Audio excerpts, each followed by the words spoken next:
Ada guru sastra Prancis bernama German. Waktu lagi libur sekolah, dia ngasih tugas ke murid-murid untuk buat tulisan tentang kegiatan mereka di akhir pekan. Sekolah masuk, tugas pun udah di tangan si guru. Diperiksa dialah.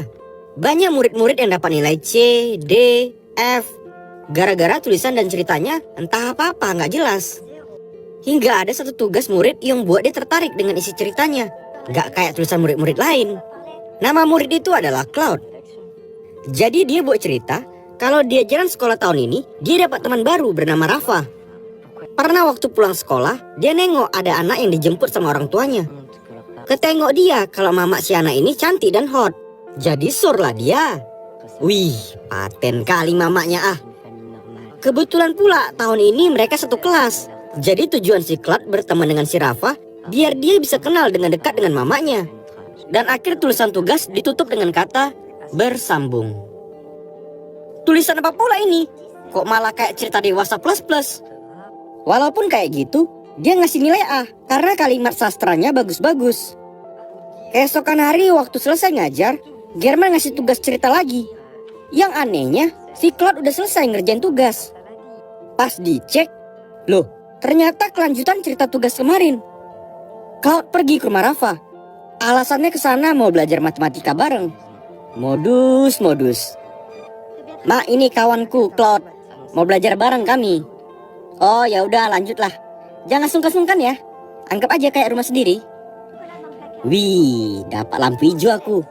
Mantap kali mama si Rafa ini bah. Mulai dipantau lah gerak-gerik stante. Oh iya, nama wanita ini Esther. Dia nengok kalau hobi Esther adalah ngedekor rumah. Dan cerita pun kembali bersambung. German ngasih tahu cerita itu ke Jenny, biniknya. Dia ngerasa Claude punya bakat jadi penulis. Tulisan sastranya bagus, dan dia semakin penasaran dengan cerita selanjutnya. Keesokan hari, dia ngasih pelajaran tambahan ke Claude.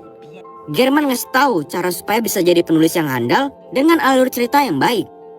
Dia juga ngasih buku-buku sastra dari penulis terkenal di Prancis. Claude ngerasa senang karena guru sastra suka dengan tulisannya. Makasih ya Pak, udah suka dan mau bantu tulisan saya. Ini cerita berikutnya Pak. Di suatu malam, dia nonton bareng pertandingan basket sama Rafa dan bapaknya. Dan Claude duduk bersampingan sama Esther. Dia lagi fokus baca majalah dekorasi rumah. Gara-gara duduk berdekatan, dia bisa nyium bau wangi parfum dari Esther. Dan hal itu tentu aja ngebuat burungnya jadi berdiri. Saat lagi asik nonton TV, mendadak si bapak dapat telepon dari kantor. Dan dia harus segera pergi. Oh alah, jadi nggak bisa aku nyium baunya lagi. Ganggu aja si lapet ini. Hari terus berlanjut. German terus ngajarin Claude untuk jadi penulis yang baik. Oh iya, mungkin di pikiran Glenn, si Claude ini cuma ngarang-ngarang ceritanya. Enggak weh, kejadian yang dialamin nyata. Dia ngebuat kejadian supaya cerita tulisannya jadi bagus, sesuai ajaran si German. Malam berikutnya, secara nggak langsung Claude udah kayak jadi guru les. Selalu ke rumah Rafa buat ngajarin matematika. Claude sengaja ngasih soal susah, supaya dia bisa ngecek Esther di lantai bawah. Pas udah di bawah, dia nguping obrolan si bapak dan Esther. Mereka lagi ada masalah. Esther mau renov rumah, tapi si bapak mau keluar dari kerjaan buat buka usaha. Di malam itu, Claude ke gap. Esther pikir dia lagi nguping pembicaraan mereka. Enggak kok tante, aku cuma lagi nengok-nengok lukisan kok. Sebelum pulang, Claude diam-diam nguping lagi pembicaraan mereka di kamar. Esther udah mulai curiga dengan tingkah lakunya. Dia mau ngelarang Claude datang lagi ke rumah dan berniat mau nyariin Rafa guru les aja. Di sekolah, Claude ngasih tahu ke guru, dia bakalan gak bisa lanjutin cerita lagi karena mama Rafa bakalan nyari guru les matematika kalau nilai ujiannya jelek. Ya tentu aja si German gak mau cerita itu berhenti gitu aja. Dia masih penasaran dengan tulisan berikutnya. Dengan nekat, German nyuri soal ujian dari loker guru. Kemudian dikasih tahu soal ujian ke Claude. Oh, paten kali lah. Mana ada cerita. Mereka berdua akhirnya dapat nilai A dalam ujian. Bapak mama Rafa bahagia. Dan Esther kini senang kalau anaknya jadi pintar kalau bergaul dengan Claude. Hingga suatu ketika, Rafa dan si bapak pergi latihan main basket.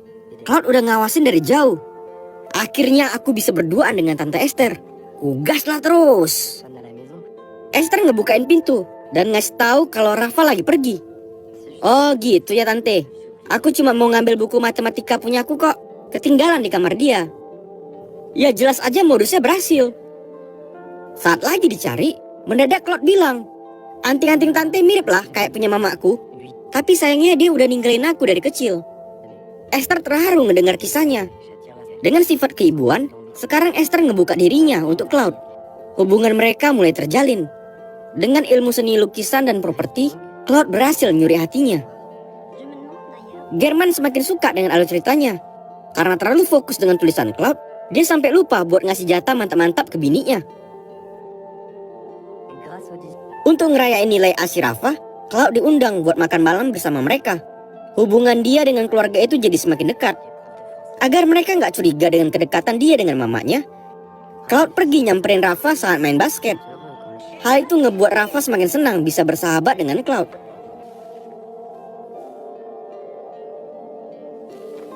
Saat di sekolah, German sengaja nyuruh Rafa nyeritain tulisannya di depan kelas. Rafa dengan malu-malu nyeritain tentang persahabatannya dengan Claude. Karena tulisan sastranya banyak yang bersalahan, dia jadi diolok-olok sama teman sekelas. Hal itu ngebuat Rafa jadi malu dan marah. Kejadian tersebut ngebuat Claude jadi punya cara untuk ngebuat tulisan ceritanya jadi makin seru. Dia nyuruh Rafa membuat mempermalukan si guru dengan buat artikel di koran tentang guru yang suka ngebully murid di depan kelas. Awalnya si guru setuju-setuju aja, pikirannya sama kayak Claude, biar tulisannya makin seru. Setelah artikel Rafa berhasil terbit di koran, secara nggak sadar ternyata hal itu berdampak langsung dengan kehidupannya. German kena tegur sama kepala sekolah.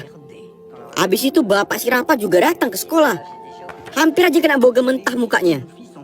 Ya mana ada bapak yang mau anaknya dipermalukan di sekolah. Rafa senang karena rasa malunya udah terbayarkan. Hingga suatu malam, saat itu lagi hujan deras, Claude diminta sama si bapak untuk nginap aja. Besok baru pulang. Ya si Claude jelas senang. Berarti dia bisa ngintip Esther di jam tidur. Ini kamar buat kau nginap, Claude. Kau juga bisa pakai baju aku kok. Makasih ya buat bantuan selama ini. Kau memang sahabatku paling the best. Dan tiba-tiba aja si Rafa nyipuk bibir Claude. Wih, bisa kali bah. Rafa salah tingkah dan langsung ninggalin dia. Bagi Claude gak masalah. Dia malah semakin senang karena semakin punya banyak bahan gila buat tulisannya. Saat udah di jam tidur, Claude dapat pemandangan gak terduga. Dia nengok kalau Esther lagi mantap-mantap sama suaminya. Paten kali badan si Esther nih ya. Wih, mantul. Claude ngasih terus tulisan kisah nyatanya ke German. Dan hal itu juga dibaca sama Jenny. Walaupun dia juga tertarik dengan cerita itu, tapi dia mulai ngerasa kalau hubungan dengan suaminya udah mulai renggang. Hubungan Claude dengan Esther semakin dekat. Mereka saling curhat tentang keindahan taman di tempat itu. Bahkan mereka gak sungkan untuk berbagi gigitan apel. Hingga suatu malam, Claude nengok kalau Esther dan suaminya lagi berantem. Si bapak ketahuan pergi ke klub malam dengan alasan cuma nemani klien kantor. Tapi Esther gak percaya dan si bapak jadi marah, udah dituduh yang enggak. Dengan nekat, Claude keluar kamar. Dia ngasih sepucuk surat untuk Esther dan langsung lekas pergi. Pas dibaca, Esther terdiam sejenak. Besok barulah ketahuan. Ternyata isi surat adalah puisi dengan kata-kata romantis yang ngebuat si Esther terpesona.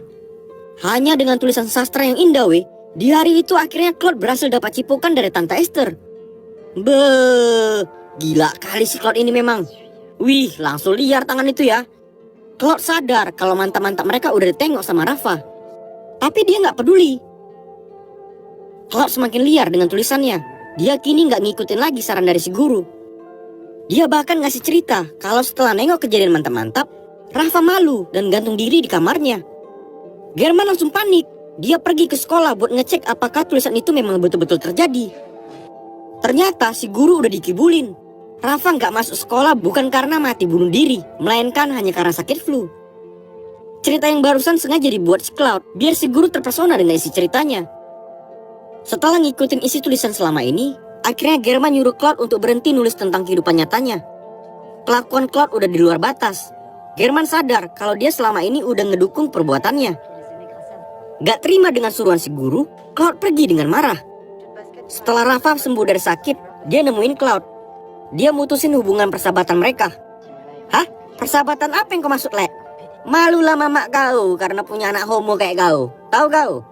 Gedegam! Langsung kena tumbuk muka si Cloud. Setelah habis dipukulin, Cloud nggak tinggal diam. Dia pergi ke halaman belakang rumah Rafa. Esther yang nengok dia langsung segera nyamperin sebelum ketahuan sama suaminya. Esther, aku mau ngebawa kau pergi dari sini. Kau tinggalkan aja suami dan anakmu itu. Ngedengar hal itu, Esther hanya ketawa. Oh alah, kau ini cuma bocil. Gampang kali kau mikir kayak gitu, Cloud. Esther ngasih tahu kalau dia lagi hamil dan mereka akan segera pindah ke negara Cina karena suaminya dapat pekerjaan yang lebih baik di sana. Terima kasih Cloud, udah menghibur diriku di saat aku sedang sakit, marah dan sedih. Cloud sangat terpukul. Apa yang dia impikan selama ini gagal didapatkannya. Dia gagal dapatin si mama muda. Keesokan hari, setelah apa yang dilalui dan dia pelajari, Cloud berhenti sekolah. Dia pergi ngembaliin semua buku-buku German ke bininya. Cloud gak mau cerita nyata itu berakhir dengan hanya tulisan kesedihannya. Saat makan siang, Cloud ngasih tahu ke Jenny kalau si guru pernah cerita dia sangat pengen punya anak, tapi nggak bisa karena bininya mandul. Ngedengar hal itu ngebuat Jenny terpukul malu. Di sekolah, Rafa ternyata buat pengakuan ke kepala sekolah. Dia ngasih tahu kalau kemarin si guru German udah nyuri soal matematika. Hal itu langsung ngebuat dia dipecat dari sekolah. Selesai makan siang, Cloud sengaja ngelanjutin tulisan ceritanya yang bakal ngebuat si guru sampai berpikiran kalau dia dan bininya udah tidur bareng. Dia pergi dari sana dan ninggalin tulisan itu. Bisa kalian bayangkan lah kayak mana isi otak si guru saat ngebaca lanjutan tulisannya. Dipecat dari sekolah, abis itu si istri udah gak tahan tinggal sama dia. Ya tentu aja dia malah ngebayangin kalau Cloud barusan tidur sama bininya. Padahal Cloud udah mainin pikiran si guru lagi. Dan hal itu gak benar-benar terjadi. German langsung berniat ngebunuh Jenny, tapi Jenny berhasil ngelawan dan mukul kepalanya hingga pingsan. Beberapa hari kemudian, German yang udah kayak gembel terduduk di kursi taman belakang apartemen. Cloud datang nyamperin mantan gurunya itu. Walaupun tulisan Cloud udah ngebuat hidupnya jadi hancur, tapi dia ngerasa kalau Cloud adalah penulis berbakat yang sangat hebat.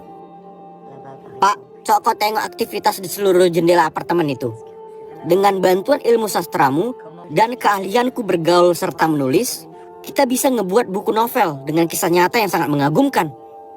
Mereka berdua terdiam, dan akhirnya film pun